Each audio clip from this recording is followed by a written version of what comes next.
¡Canso, manso! En la cuarta transformación de Andrés Manuel López Obrador. Como ya sabemos, todos los mexicanos a partir del 1 de diciembre del 2018, praeses habemus, lo que significa tenemos presidente. Los mexicanos estrenamos presidente en la figura de Andrés Manuel López Obrador, quien ganó contundentemente con un 52% de la votación, por ahí de los 30 millones de votos, que hartos de la corrupción y pobreza, dieron un manotazo que pintó de morena, o más bien de color marrón, todo el país. Hartos de lo que ellos llaman peñanetismo, corrupción, vendepatrias, despilfarro, sumisión a los yanquis y cualquier otro objetivo, incluso imaginario, fue válido para que el 1 de julio sacaran al PRI de Los Pinos y, por si fuera poco, también quieren borrar del mapa al PAN y al PRD. Por fin la época de esperanza y austeridad de un nuevo régimen que más bien es desconocido en acción, pero que muchos temen. Recordemos, hagamos historia. En el 2006, Andrés Manuel denunció fraude electoral con gritos y palos, tomando la emblemática avenida Reforma en la Ciudad de México, de donde, hay que decirlo, dejó en la ruina cientos de familias que perdieron sus empleos por esa toma de calles, claro, y donde él mismo se presentó como presidente legítimo, cosa que no tenía pues, ni sentido, ni legal, ni social. El cállate chachalaca, ¿lo recuerdan? Que le mandó a Fox, lo que le resultó quizás en la baja de popularidad porque no cayó en gracia de los mexicanos la ofensa a quien en ese momento era el presidente electo, sin ninguna objeción, por la mayoría, por cierto, casi el 50% de votos, sin olvidar su grito de al diablo con las instituciones. Calderón se tomó con calma y prudencia la toma y los actos arbitrarios de Andrés Manuel López Obrador en dicha avenida, además de que contaba Andrés Manuel con el respaldo del PRD, que lo había postulado y gobernaba la Ciudad de México. Voto por voto pedía Andrés Manuel, lo que al final de cuentas se terminó haciendo, pero el resultado era el mismo. Había sido derrotado por Felipe Calderón con el 0.56%. Desde ese 2006 hasta el 2012 seguiría en campaña, recorriendo el país, lo que le trajo miles de seguidores que, ávidos de un cambio sin luchar por él, ni con ninguna ideología, sino solo por seguir al carismático y autonombrado presidente legítimo, su segunda derrota por la presidencia, ante un Enrique Peña Nieto bañado en publicidad, manejado por el aparato experto en elecciones llamado PRI, y en mares de dinero para su campaña. No bastó eso tampoco para hacer rendir a un rampeante candidato, quien siguió recorriendo el país pueblo por pueblo.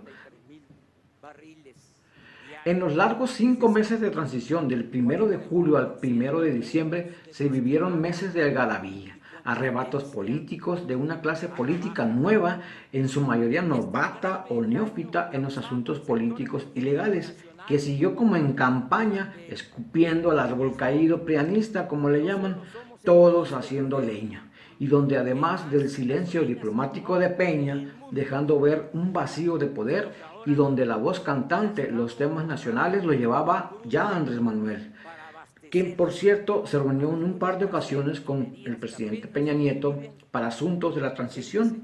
En esos días Andrés Manuel se deshacía en comentarios amables hacia Peña Nieto, mientras que en las plazas públicas repetía lo que desde el 2006 escuchamos: corrupto sin llenadera. En esos meses de una céfala presidencia, Andrés Manuel hizo lo siempre dicho, pero para los incrédulos difícil de llevarse a cabo. Canceló la construcción del nuevo aeropuerto internacional de la Ciudad de México, usando una herramienta falsa, ilegal y nutrida de fallas de las que él mismo se quejaba contra las mafias del poder, pero que para lograr su escudo político llamado consulta ciudadana, utilizó al pueblo, o mejor dicho, a sus simpatizantes, con el argumento de mandato ciudadano. Optó por cancelar la construcción del aeropuerto de Texcoco el 29 de octubre, en una simulación que traería al gobierno una marea de cuestionamientos nacionales y extranjeros, donde a nadie convenció con su mensaje de ese día, solo el pueblo inteligente que votó. El dólar se fue de 18 a 20,50 en un abrir y cerrar de ojos. Las alarmas y focos rojos de las calificadoras internacionales e inversionistas se encendieron. Andrés Manuel argumentó ese día y posteriores que era totalmente viable la operación en el aeropuerto de Santa Lucía, cosa que hasta el día de hoy ni se ha demostrado y no se sabe nada en concreto. Solo mensajes de uno y otro colaborador. Incluso aseguró que le pidió ayuda al gobierno francés para que una empresa de aquel país le presentara un dictamen rápido del ámbito aéreo. Ante lo cual tuvo que salir el gobierno francés a aclarar que ellos desconocían totalmente el asunto de Santa Lucía en cuanto a viabilidad, que solo fue darle una recomendación de una empresa de aquel país, pero de ninguna manera un aval técnico de Santa Lucía. Decisión inteligente y sabia de los ciudadanos, dijo Andrés Manuel, y nos vamos a ahorrar 100,000 millones de pesos.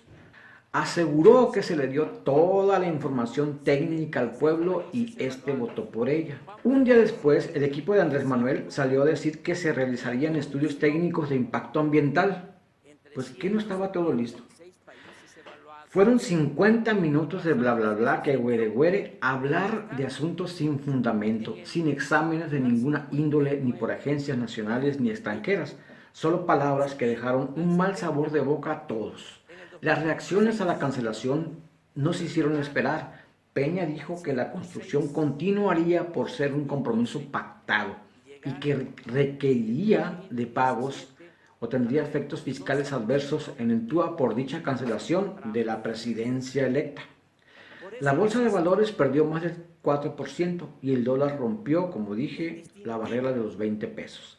Analistas y sector empresarial aseguran que no es compatible el espacio aéreo de Santa Lucía con el aeropuerto actual de la Ciudad de México. No habría manera de operar al mismo tiempo, dicen, amén de los costos por cancelación.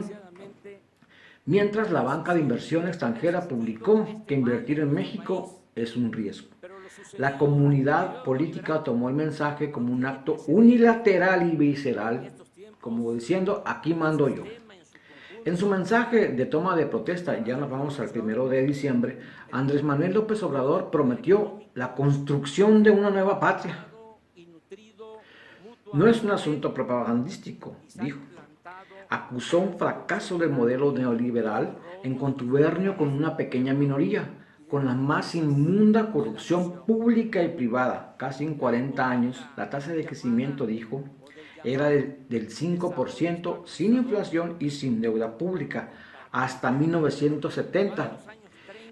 Y de ahí a 1980 creció al 6%, pero con inflación y endeudamiento.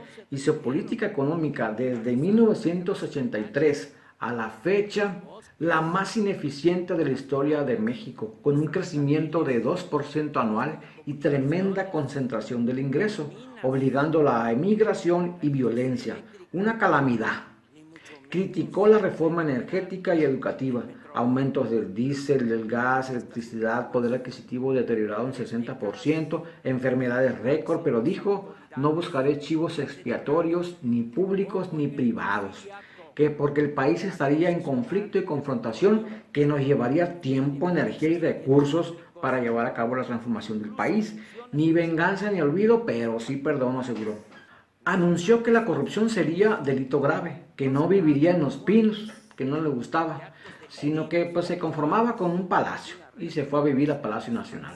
Anunció la cancelación de la mal llamada, así la llama él, la mal llamada reforma educativa, desaparición del Estado Mayor Presidencial, cosa que no fue cierta, ya que Peña Nieto se encargó de desaparecer ese grupo, incorporándolos a las Fuerzas Armadas al primer minuto del día 1 de diciembre.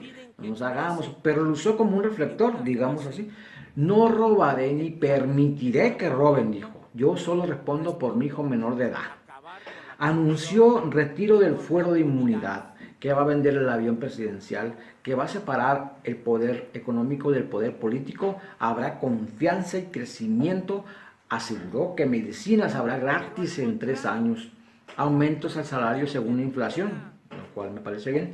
2.300.000 jóvenes serán aprendices en talleres y empresas y se les pagarán 3.600 pesos mensuales.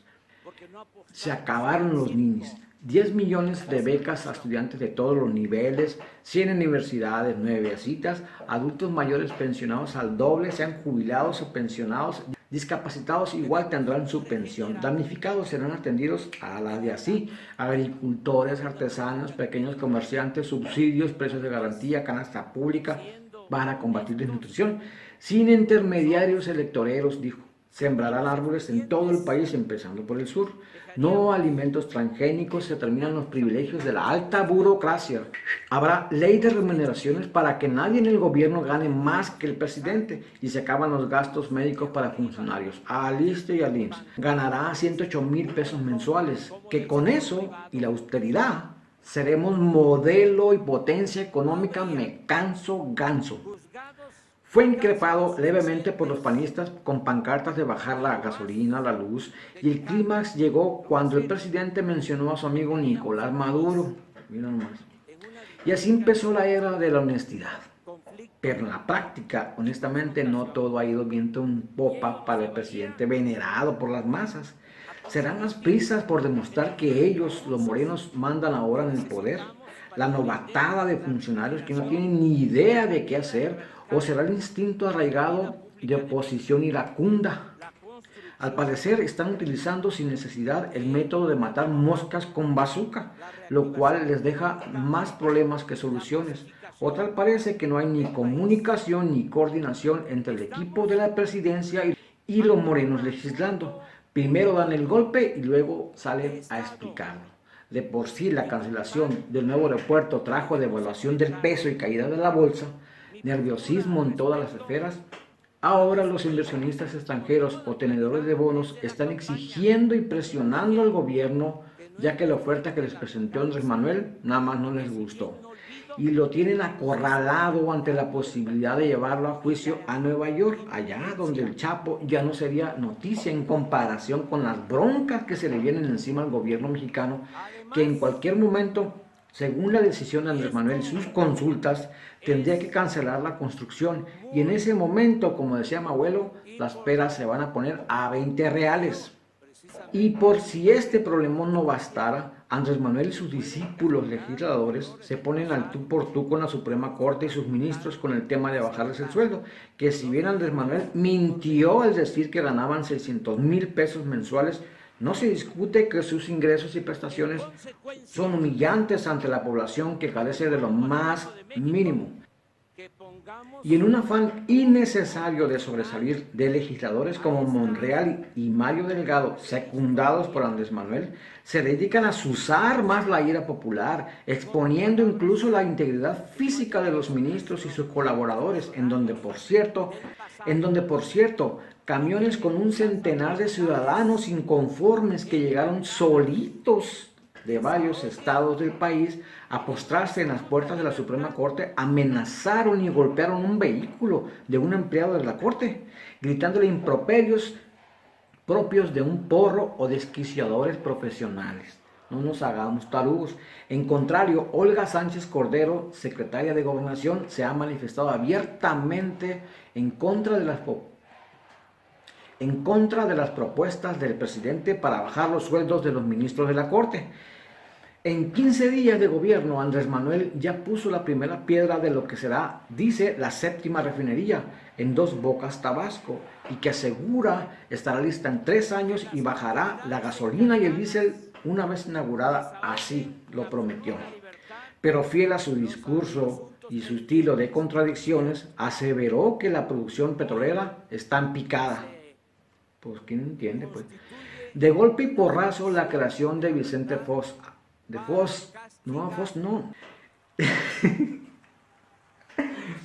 La creación de Vicente Fox, activa durante los sexenios de Calderón y Peña Nieto, el Seguro Popular, fue cancelado. Cuello. Con un acuerdo según con algunos gobernadores del sur del país, allá Guerrero, Oaxaca, Chiapas, Veracruz, Campeche, Quintana Roo y por supuesto Tabasco. 50 millones de beneficiados fueron por cuestión política y electorera, según Andrés Manuel. Es peor sistema que el educativo, dijo. La República Federal se encargará de la salud en vez de cada estado. Pues en las clínicas del ISSSTE o el IMSS, quién sabe dónde, pero se ocupan 22,000 millones de pesos para distribuirlos entre esos 8 estados. Válgame. Guardia Nacional. Tatiana Cloutier está a favor que tenga un mando civil y no militar, lo que contradice a Andrés Manuel y su equipo, lo cual nos pone en la mira por abusos de militares en el pasado, hay que decirlo, y continuar con la militarización del país no es el camino. De nuevo contradiciéndose a Andrés Manuel, ya que en campaña estuvo acusando al gobierno de Peña Nieto y Calderón de error de tener militares en las calles, y tener ahora el poder de mando de esas fuerzas llamadas Guardia Nacional en un solo hombre es riesgoso. El artículo 129 dice que el ejército no puede ser utilizado en tiempos de paz. Firma del Pacto Migratorio Mundial. Envió a Marcelo Ebrard, secretario de Relaciones Exteriores. Dicho pacto, del cual no se ha referido claramente a Andrés Manuel, no fue firmado por varios países, entre los que destacan Estados Unidos, Chile, Brasil, República Dominicana, Austria y Polonia. Este pacto podría afectar la migración mundial, y las condiciones no resultan muy favorables para el país que los alberga, ya que tendría obligación de darle seguridad, salud, trabajo y, entre otras cosas, a cualquier inmigrante. ¿Y los nacionales? Plan de recuperación de hidrocarburos de Andrés Manuel. Consiste en inyectarles 75.000 millones de pesos en Pemex para repuntar la producción, y para aumentar la producción de gasolinas ocupa 49.000 millones de pesos en rehabilitar refinerías y 175.000 millones de pesos más en construir una refinería en Tabasco. Acciones para damnificados por los terremotos de inmediato, dijo. Para enero entregar 5.000 pesos a cada familia para que limpien sus patios. En una semana dijo que va a entregar en sedes a todos los que perdieron sus muebles. Va a rehabilitar o construir casas gratis. Por último, mejora de drenajes, agua y pavimento y trabajo para la gente que realice esas tareas. Está bueno. ¿De dónde saldrá el dinero para estas acciones? Es la pregunta que no tiene ni respuesta ni pronta ni clara. Se prevé que el presupuesto del año 2019 tenga severos recortes, donde por cierto el secretario de Hacienda tuvo que salir a aclarar que por un error de dedo el sector educativo tenía un recorte del 32%. Así nomás, tamaño error de dedo. Qué casualidad que precisamente en educación, donde prometieron tanto que tendrían que tener un aumento monumental en el presupuesto para poder cumplir las promesas, se cometa ese error. Los mercados y las calificadoras están muy al pendiente, todo el mundo, de ese presupuesto, ya lo veremos después. Incertidumbre fiscal, intromisión y confrontación de poderes, debilitamiento de instituciones, contradicciones, incomunicación y descoordinación en el equipo de Morena y entre los propios funcionarios con el presidente, abuso del copia y pega en las reformas. Son la receta perfecta para que esto huela mal y va empeorando. Amigos, hasta aquí el video del día de hoy. Si te ha gustado, por favor dale like y no olvides compartirlo con todos tus amigos y familiares. Y aquí abajito hay unas letras en rojo que dice suscribirse, es gratis, por favor dale click y también en la campanita para que recibas notificaciones cuando yo suba el próximo video. Muchísimas gracias por entrar a mi canal de Urgen TV, mi nombre es Paco Man y nos vemos en la próxima. Chau chau.